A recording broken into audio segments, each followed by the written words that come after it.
there's things around this church building that it would be great to do.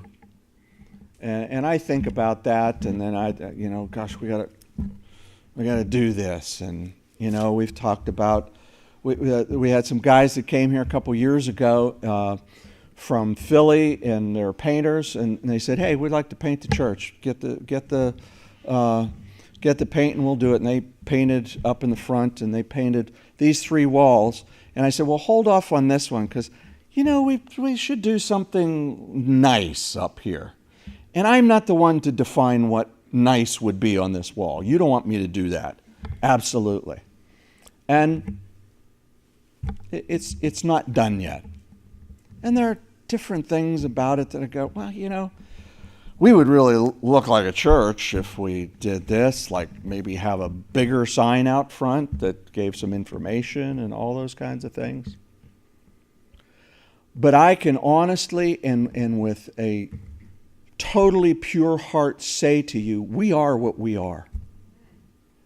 We're not here trying to, through cunningness or subtlety, draw you into something. And I get all kinds of stuff in the mail. And years ago, I got a mailer. Once somebody gets you on a mailing list because you're a church or you're a pastor, and I always know somebody's sending me something that they don't know me when it's addressed to Reverend Kevin Mallon. Because I ain't reverend, and I ain't a reverend.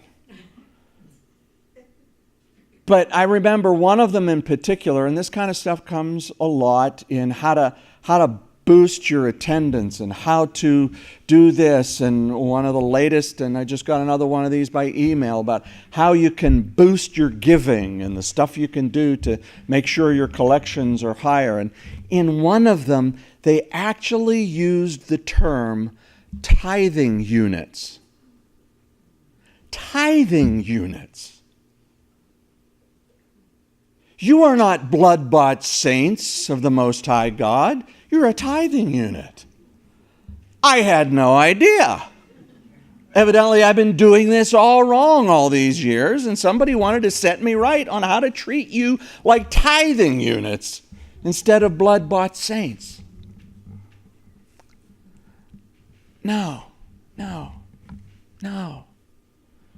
Here we are with all our warts and pimples, seeking to follow the Lord Jesus Christ and taking what He has given us and giving it unto Him and unto you in the knowledge that that's what God does. That's how God ministers to other people, and you minister to us, and we minister to one another, and we reach out and minister to those outside of the walls of this church. And if we spend too much time getting focused on